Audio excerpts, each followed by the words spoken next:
Hello दोस्तों, नमस्कार। मैं हूँ ईश्वर पाल। इंडिया आजकल टीवी में आपका स्वागत है। आज मैं आ गया हूँ एक प्रेस कॉन्फ्रेंस में, यहाँ पर मीरा भाईंदर में महायुति गठबंधन की एक जॉइंट प्रेस कॉन्फ्रेंस होने वाली है। तो आइए उसकी विशेष जानकारी हम आपको देंगे, जिसमें प्रेस को संबोधित करेंगे यहाँ के बीजेपी नेता नरेंद्र मेहता जी और शिवसेना नेता प्रताप सरनाईक जी। बागी कहते थे, पहले वो दूसरी सरकार के साथ समर्थन में थी, फिर भाजपा में गई, फिर हमारे साथ में आई। ये तो हकीकत है, आप सभी को पता है ना।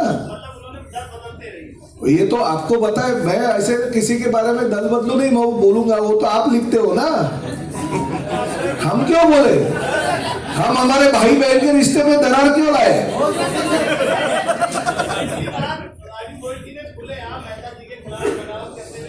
वो पिछली बार किया था, अभी वो भूल गए। पिछली बार किया था, अभी भूल गए। अभी मैंने भी बोला था नरेंद्र मेहता जी के खिलाफ, इसलिए क्या हम झगड़ा करेंगे? आपको झगड़ा चाहिए? या मेहता जी ने भी मेरे बारे में बोला था, तो अभी भी वही बोलेंगे। अरे अरे यार, दिवाली है भाई, फटाके बाहर फोड़ते हैं, यहाँ पे नहीं। इधर का खत्म हो गया। वानखेड़े साहब बोलो।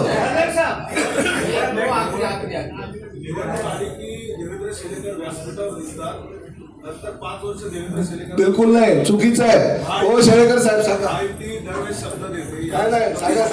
नाही, महायुती सोबत आम्ही राहतो, बरोबर। इलेक्शनला सोबत येतो, इमानदारीने मतदान करतो, बहुमताने निवडून देतो। पण जेव्हा वचन देतात तेव्हा आम्हाला जिथं कमी तिथं आम्ही असतो, पण जिथं जरूरत पडतं तिथं आम्हाला काही मिळत नाही। ही पुढे दुःखाची होतं। पण त्यांची इच्छा जी आहे ती भविष्यामध्ये पूर्ण होईल, यासाठी आम्ही दोघेही प्रयत्न करू। 2029 में यही झगड़झोड़ी थी, लेकिन जब बिछड़ गया तो लोग एक गाना गाए, मेरे दोस्त किस्सा ये क्या हो गया, सुना है कि कोई बेवफा हो गया। लेकिन लास्ट में दोस्ती हो जाती है ना, पिक्चर के अंत में। मेरा सवाल रवि व्यास जी से है, आप माइक ले लीजिए। मेरा सवाल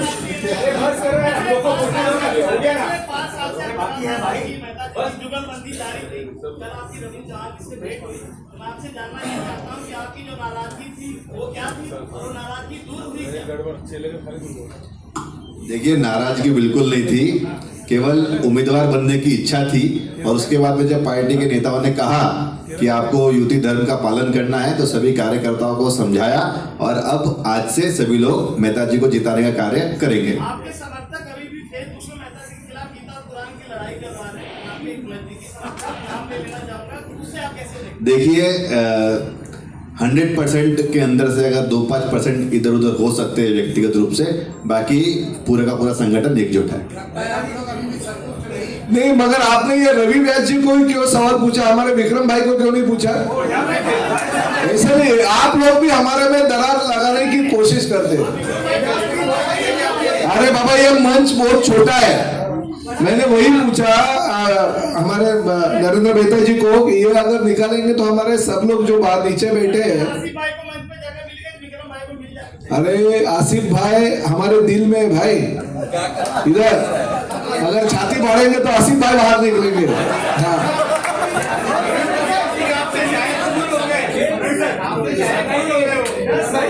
हम किसी को दूर नहीं कर रहे, हम नजदीक करने वाले लोग। चलो हो गया। लास्ट एक तो सवाल। हाँ जी, एक तो सवाल जी बटे और मेहता जी, सरनाइक जी, ये बटेंगे तो कटेंगे किसका नारा है? बटेंगे तो कटेंगे। जनता को आपसे बहुत उम्मीद है और बहुत सारे पॉइंट है। 2012 से सवाल किस बात करता हूँ, यह समझ लीजिएगा। 12 से 17 की आपकी जोड़ी रही, मीरा भाईंदर 14 से 19 12 से 17 महानगर पालिका चुनाव में मीरा भाईंदर की बात कर रहा हूँ। और 12 में भी आपका पदार्पण था मीरा भाईंदर और आपका भी था। तो जनता को बहुत उम्मीद है। 12 में 17 का कार्यकाल हुआ, इसके बाद आप आ जाओ दूसरे कार्यकाल से।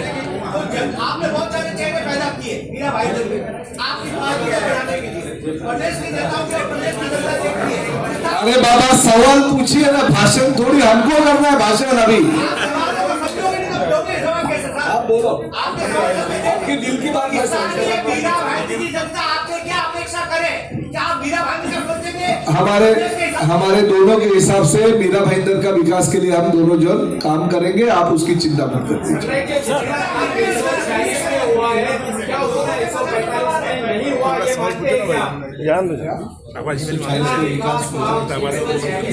देखिए मैं तो 5 साल मेरी पार्टी का वफादार था, क्योंकि हम एकनाथ शिंदे साहब के साथ में पिछले 15 सालों से है। और एकनाथ शिंदे साहब मुख्यमंत्री बने तो विकास के लिए मुझे 3000 करोड़ से ज्यादा का निधि दिया। तो जाहिर है मैं मेरे ही मतदार संघ में विकास करूंगा 146 में, इसलिए मैंने जितना निधि आया मेरे मतदार संघ में किया। और आप उसके सभी लोग जो पत्रकार है, जो जो विकास के प्रकल्प में लेके आए आपके सामने रखूं, तो मैं मेरे मतदार संघ का विकास करूं भाई। मैं दूसरे के घर में क्यों झांक के देखूं? मेरा घर जो है वो मजबूत रखूं, इसलिए आज मेरा घर मजबूत है। चलिए अभी समापन करते हैं। सवाल है, आपके जो कांग्रेस के उम्मीदवार हैं वो आपके 44 संकल्प के विरोध में जवाब दो, इस तरीके का उनका एक आंदोलन। देखिए क्या होता है, देखिए आपको अच्छी तरह पता है वो कभी घर से बाहर निकले नहीं, तो उन्हें क्या पता होगा। और जवाब चाहिए तो ज़्यादा लंबा नहीं चाहिए, अपने घर के बाहर निकले। जो सीमेंट रोड बनी है ना, वो बनाने वाले हम ही हैं, कोई और नहीं। और उनको हमारे जवाब तो हमारे कार्यकर्ताओं ने काम के माध्यम से दिया है कि हमने क्या क्या काम किया है। और दूसरी बात, पिछली बार उनका क्या भाषण था कि भाई हमें तो महायुति के उम्मीदवार भाजपा को हराना था, हमको तो गीता जी को जिताना था। तो आप भाई बहन आपस में लड़ ले, निपट ले भाई, उनको ही वो पूछ ले, हमसे जवाब नहीं मांगे। जिसको जिताया था उसी से वो सवालों के जवाब मांगे, हमसे नहीं मांगे। हमने इस शहर को अच्छी तरह से जो काम किया, शहर के पास हमारा जवाब भी है, हिसाब भी है, किताब भी है।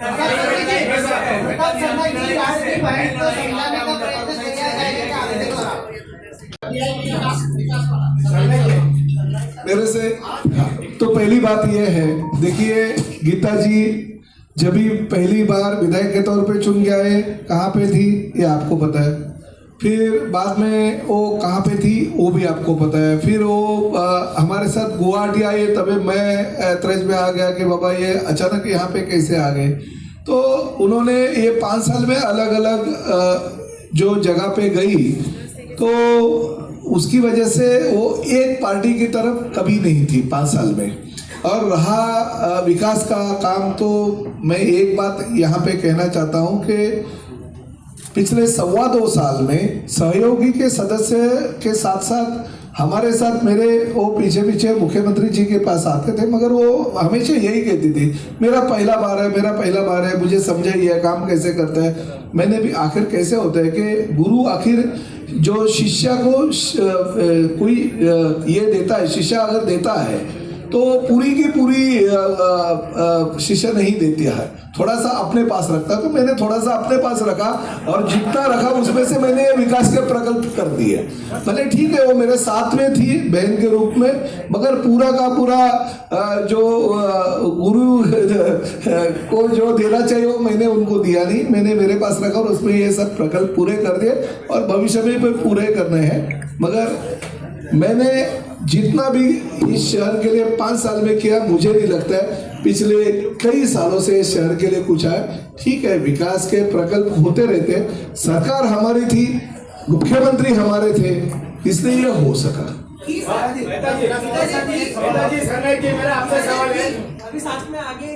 भाई हमारे साथ जो महायुति है, जो अभी हमारे साथ में है, नरेंद्र मेहता पहले से भारतीय जनता पार्टी के थे, उसके पहले भी भारतीय जनता पार्टी के थे, आज भी और कल भी रहेंगे। तो हम भारतीय जनता पार्टी और शिवसेना युति है। दोनों भाई साथ में आ गए। अरे भाई एक एक पूछो ना, हमारे जैसे क्यों झगड़ा करते हो? दोनों भाई साथ में आ गए, बहन आई थी क्या भाई दूज के लिए मनाने की कोशिश की क्या? नहीं, वो बहन आने की उम्मीद भी मुझे नहीं थी, मगर एक बात है, बहन और भाई का रिश्ता ये महायुति और राजनीति में जब तक देखिए फैमिली रिलेशन होता है वो ये राजनीति के बाहर का रहता है। कल भी मैं जाके भाई दूज कर उनके साथ से टीला लगा सकता हूँ, मगर युति में नहीं। हम युति में साथ में हैं, हमारे कार्यकर्ता साथ में हैं और हम लोग 20 तारीख के बाद में उनके पास भाई दूज करने को जाएंगे। महायुति प्रेम जास्त। स्थानीय बीजेपी का हमेशा से आरोप रहा है कि महायुति धर्म का पालन नहीं करती है, पदाधिकारियों को। अभी कैसे है कि नाही, देखिए कार्यकर्ताओं की वो भावना रहती है।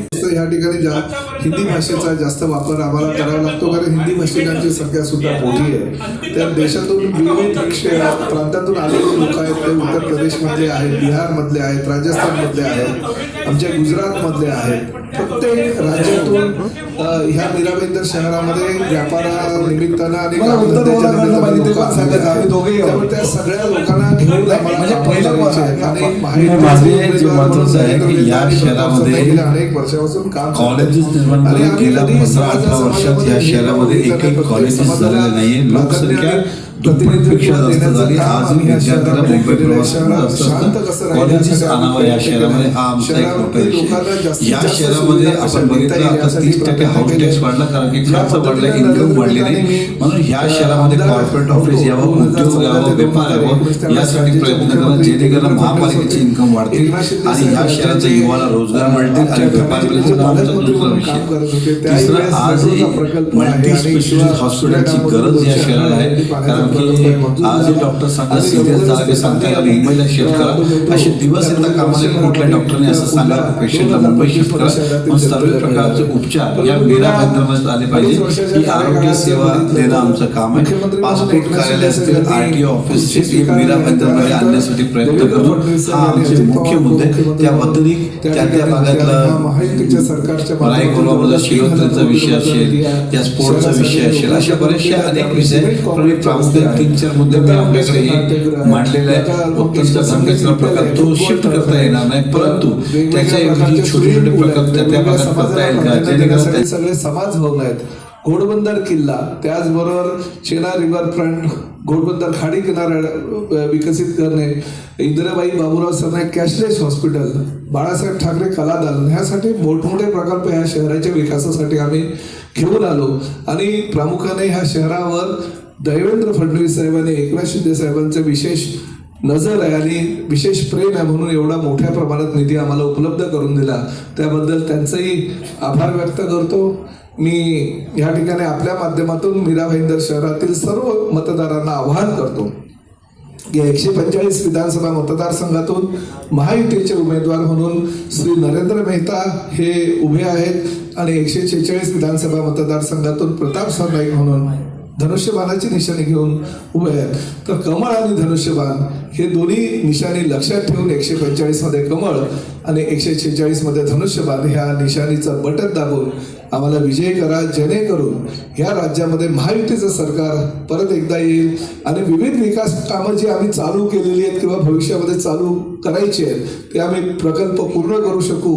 आणि त्याचबरोबर केंद्रामध्ये असलेले आपले लोकप्रिय पंतप्रधान श्री नरेंद्र मोदी यांचे हात मजबूत करण्यासाठी महायुतीचं सरकार ह्या राज्यामध्ये येणं गरजेचं असल्या कारणानं आम्हाला दोघांनाही प्रचंड बहुमतानं निवडून द्या अशी विनंती करतो. आपण सगळे ह्या ठिकाणी आलात त्याबद्दल आपल्या सगळ्यांचा परत एकदा मनापासून आभार. का प्रयास में करते हुए सभी समाज बांधवों के लिए समाज भवन का निर्माण कर दिया. उत्तर भारतीय भवन हो गया, राजस्थानी भवन हो गया, गुजराती भवन हो गया. हमारे कर्नाटक के लोगों के लिए हमारे महाराणा प्रताप के साथ साथ में हमने छत्रपति शिवाजी महाराज जी और हमारे जो मराठा समाज की मांग थी वो मराठा भवन भी हमने बनाया. तो इस सारे कामों को आगे करते हुए हमें और भी विकास की तरफ इस शहर को लेके जाना है. इसलिए मैं आप सभी के माध्यम से इस शहर के मतदाताओं को विनती करता हूं कि 145 में श्री नरेंद्र मेहता जी महायुति के उम्मीदवार है और 146 में भी फिर एक बार चौथी बार इस शहर का प्रतिनिधित्व करके हम दोनों को वोट दीजिए और ज़्यादा से ज़्यादा मार्जिन से हमें विधानसभा में भेज दीजिए, जिसके माध्यम से हम महायुति की सरकार इस राज्य में बना सके. और साथ में नरेंद्र मोदी जी जो केंद्र के सरकार हमारी है और हमारे प्रिय पंतप्रधान है उनका हाथ मजबूत करने के लिए इस सभी दोनों उम्मीदवार को जिता के आप ले आइए, ऐसे मैं आह्वान आपके माध्यम से करता हूँ.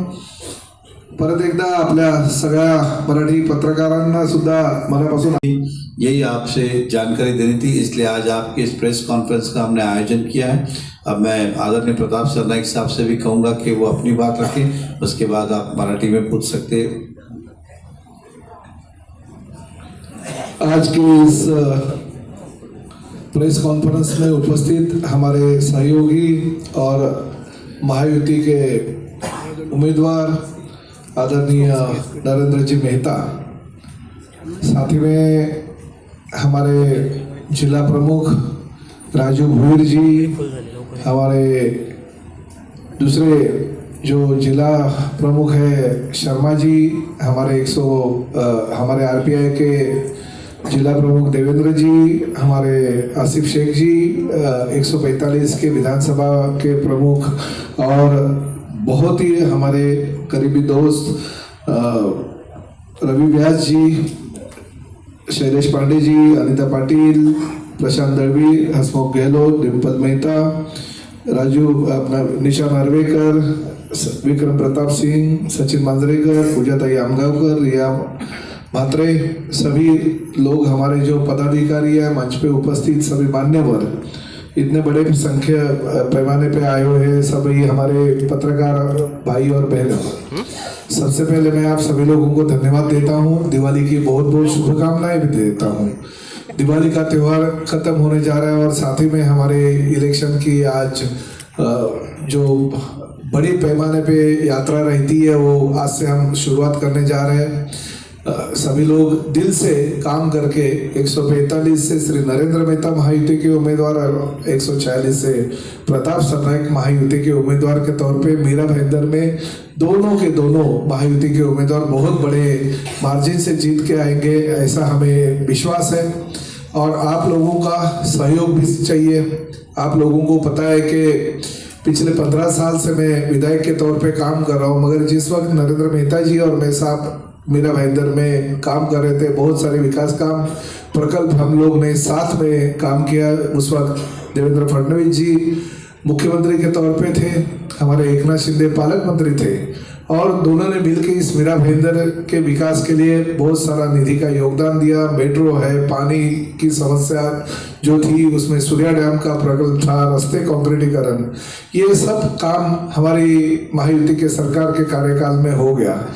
फिर पिछले 5 साल में हमारे मुख्यमंत्री एकनाथ शिंदे जी जो इस राज्य के प्रमुख बने, उस वक्त भी हमारे देवेंद्र जी और अजीत दादा पवार उप मुख्यमंत्री थे. उनके माध्यम से भी शहर में करीबन 3,000 करोड़ से ज्यादा का निधि हम लोग ने इस शहर के विकास के लाया। और आपको पता है कि उस दौरान हमारे लता मंगेशकर नाट्यगृह हो, इंदिरा भाई बाबूराव सर ने कैशलेस हॉस्पिटल हो, सीमेंट कंक्रीट के रास्ते शहर के सभी महानगर पालिका और MMRDA के माध्यम से हमने बनाए। बड़े बड़े प्रकल्प बनाए। घोड़बंदर किला है, बाला साहब ठाकरे कला दालन का लोकार्पण है। बहुत सारे ऐसे काम जो विश्वास भी नहीं होते थे लोगों को, काम हमने मंजूर करवाए और बहुत सारा निधि भी हमने इस शहर के लिए लिया है। जो भी प्रकल्प पूरे नहीं हो सके वो प्रकल्प आगे के 5 साल में पूरे कर रहे हैं। और जैसे मेहता जी ने कहा कि कुछ और भी प्रकल्प है जो शहर विकास। किशोर शर्मा जी, हमारे शिवसेना के जिला अध्यक्ष राजू भोयर जी, हमारे 145 विधानसभा के प्रमुख एडवोकेट रवि जी व्यास, यहाँ पे उपस्थित सभी अन्य सभी भारतीय जनता पार्टी के पदाधिकारी और जिन्होंने आज पार्टी में प्रवेश किया, ऐसे राजकुमार मिश्रा जी और वानखेड़े मैडम जी। आप सभी जानते हैं कि अब 20 तारीख को चुनाव डिक्लेयर भी हो गए और अधिकृत उम्मीदवार भी महायुति के